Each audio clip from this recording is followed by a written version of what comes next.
जब हमारी सेवा समाप्त कर दी गई तो मैं आपके सामने आज बोल रहा हूं। जब शिक्षा मित्रों की बहाली हुई 2003, सदन के तरफ से आपको बहुत बहुत जन्मदिन का बधाई, शुभकामना। सुनिए इत्मीनान से, पहला भाषण है, नया नया जीत कर आए। शुरू कीजिए। महोदय, महामहिम के अभिभाषण पर मुझे अपनी बात रखने का माइक पर बोल रहे हैं, आपने अवसर दिया,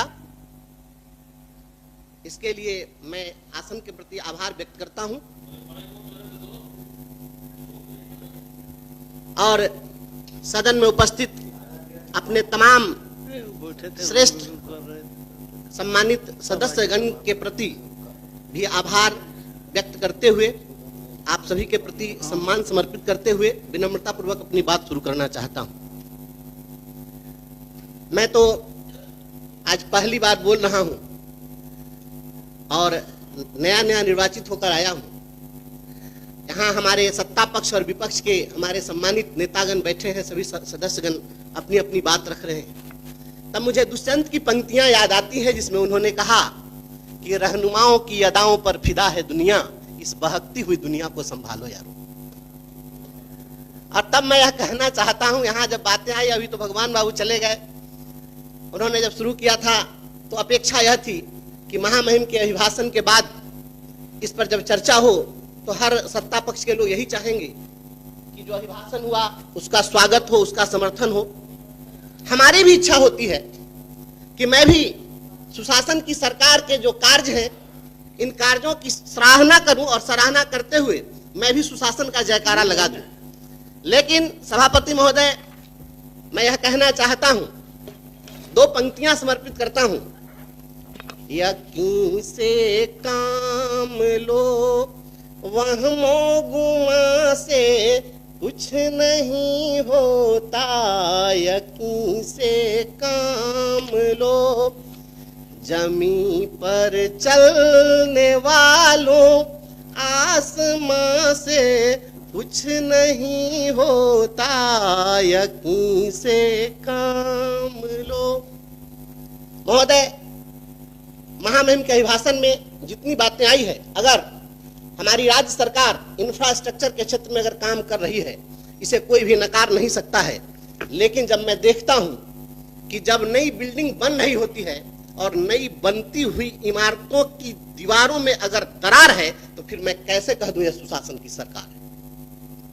जब शिक्षकों की यहां पर बात आती है, हमारे माननीय संजय बाबू, हमारे सभी श्रेष्ठ माननीय सदस्यगण जब बोल रहे थे शिक्षकों की समस्याओं पर, बात आती है नियोजित शिक्षकों की।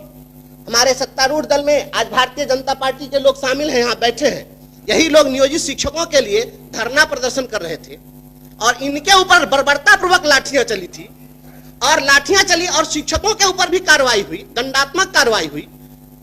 हमें अपेक्षा थी कि इस अभिभाषण में शिक्षकों की जो समस्याएं थी उसमें एक प्रमुख समस्या थी कि अभी वर्तमान वाले जो एसीएस हैं, इनके ठीक पहले वाले जो एसीएस थे, उनके समय में धरना प्रदर्शन करने वाले शिक्षकों के का वेतन हजारों शिक्षकों का काटा गया, उन पर कार्रवाई हुई।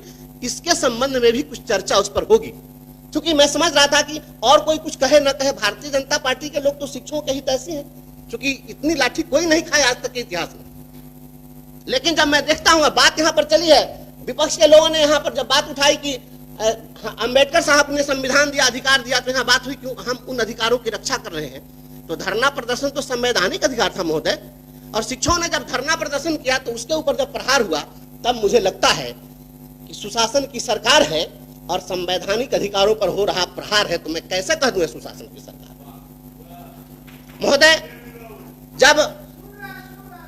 महोदय मैं छोटा सदस्य, मुझे बोलने दिया जाए। महोदय, जब यहाँ बात प्रोन्नति की आई है, सबसे पहले 2003 में जब उस समय में राष्ट्रीय जनता दल की सरकार थी और तब शिक्षा मित्रों की बहाली शुरू हुई थी, और उसी शिक्षा मित्र की बहाली से मैं आया और वही लड़ाई लड़ते लड़ते जब हमारी सेवा समाप्त कर दी गई तो मैं आपके सामने आज बोल रहा हूं। जब शिक्षा मित्रों की बहाली हुई 2003 में, आज जोड़ लीजिए कितना साल हो गया, 22 साल, और 22 साल से एक अदद प्रोन्नति नहीं मिली। मैं बहुत ही यहाँ पर दुख के साथ कह रहा हूं। इसके लिए हाईकोर्ट में हम लोगों ने लड़ाई लड़ी कि इनको प्रमोशन दिया जाए, और हाईकोर्ट ने पक्ष में फैसला दिया, डिपार्टमेंट में जाकर और पक्ष में कहा कि हम इनको प्रमोशन देंगे, नहीं दिया समय सीमा के अंदर। फिर हम कंटेम्प्ट में गए, कंटेम्प्ट में जाकर कहा 2019 में प्राइमरी डायरेक्टर वहां पर उपस्थित हुए और तब वहां पर उन्होंने कहा कि हम 3-3.5 महीने में दे देंगे। आप 2019 का जोड़ लीजिए, इतने दिन में प्रमोशन नहीं मिला। तब मुझे महोदय यह कहना पड़ रहा है कि अभिभाषण में इस बात को शामिल किया जाना चाहिए। अगर आप शिक्षकों के सच्चे हितैषी हैं तो यह शामिल होना चाहिए था कि इनको प्रोन्नति दी जाएगी। और मैं समझता हूं कि जहां यह अपेक्षा है आपके जयकारा लगाने की, तो जहां पर हाई कोर्ट भी लाचार है, तो फिर मैं कैसे कह दूं ये सुशासन की सरकार है। इसलिए महोदय और माननीय मुख्यमंत्री हमारे आदरणीय श्री नीतीश कुमार जी समाज सुधार के लिए भी जाने जाते हैं। अपना पॉइंट देख रहे हैं जी, पॉइंट है इसमें। आप जो बात अजी, तो 2 मिनट और समय है, जी बस मैं बहुत ज्यादा लंबा नहीं बोलूंगा महोदय, मैं बहुत ज्यादा बोलने के पक्ष में नहीं हूं। मैं ऐसा कुछ नहीं है, सभी लोग बोल चुके हुए हैं। लेकिन महोदय हमें अपेक्षा थी, एक बहुत बड़ी समस्या है और आप सभी लोगों से मैं चाहूंगा कि इस बात का समर्थन होना चाहिए कि अपने समाज में अभी बहुअर्थी गाने बजाए जाते हैं। बहुत सारी सामाजिक कुरीतियों के खिलाफ माननीय मुख्यमंत्री जी ने काम किया है और अभी उन गानों के चलते, बहुअर्थी गानों के चलते गांव घर में झगड़ा होता है, दंगा होता है, मारपीट होती है और वहां पर हर्ष फायरिंग होती है। इस पर भी हमें अपेक्षा थी कि इस पर भी, इसको प्रतिबंधित करने के लिए कहीं ना कहीं कोई चर्चा इस पर होनी चाहिए थी। जब यहाँ पर बात आई है, रोजगार की बात आई है, यहाँ पर बहन शशि जी बोल रही है, बार बार इन सभी लोगों का सवाल आ रहा है रोजी रोजगार की। इस देश के अंदर में एक योजना है रोजगार गारंटी योजना, और रोजगार गारंटी योजना के तहत एक इलिटरेट, अंगूठा छाप, अकुशल अगर कोई मजदूर श्रमिक है उसके भी रोजगार के गारंटी की बात होती है। माननीय मुख्यमंत्री जी रोजगार की दिशा में बहुत काम कर रहे हैं, तो इस देश के अंदर में अगर अकुशल, अंगूठा छाप, अशिक्षित लोगों के लिए रोजगार के गारंटी की बात होती है, तो स्नातक जो पास है उनके स्नातकों के रोजगार की गारंटी की बात क्यों नहीं होती है? इससे तो अच्छा है कि स्नातक न करके अगर अंगूठा छाप रहते तो उनको रोजगार मिल जाता। तो हमें अपेक्षा थी कि सभी स्नातकों के रोजगार की गारंटी सुनिश्चित करने की बात इसमें होनी चाहिए थी, ऐसी हमारी अपेक्षा थी। और महोदय बात वित्त रहित गुरुजनों की आई है, आदरणीय संजय बाबू ने बातें यहाँ पर कही है।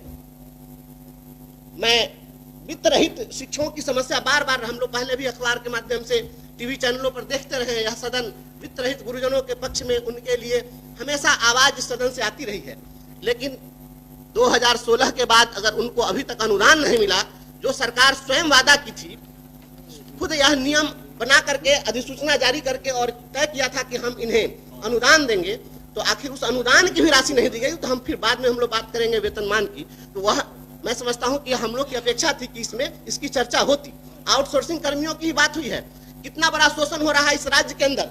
आप सभी लोग इस चीज से भली भांति अवगत हैं कि आउटसोर्सिंग एजेंसियों के माध्यम से, जी मैं समाप्त कर रहा हूँ, आउटसोर्सिंग एजेंसियों के माध्यम से, ना 5 में फिर सदन की सहमति सभापति महोदय मैं तुरंत समाप्त कर देता हूँ, बस 1 मिनट में सहमति लेनी पड़ेगी, टाइम बढ़ाना पड़ेगा। मैं तुरंत समाप्त करता हूँ। तो आउटसोर्सिंग एजेंसियों को जो छूट दे दी गई है, तो क्या शोषण का अधिकार दे दिया गया है कि आप 8,000 और 7,000 पर काम लीजिए? इस पर रोक लगनी चाहिए। और मैं इस शब्द के साथ बात समाप्त करता हूं कि जब तक रोटी के प्रश्नों पर धरा रहेगा भारी पत्थर, बातें नहीं बनाना तुम मेरी गली में खुशी खोजने कभी अगर जो आना। इसको भी जुड़वाना चाहते हैं, इसको भी धन्यवाद। राज्यपाल के यहाँ ये भी पहुंचाना चाहते हैं। मैं भावना व्यक्त किया, आपने समय दिया, समाप्त करें। Thank you.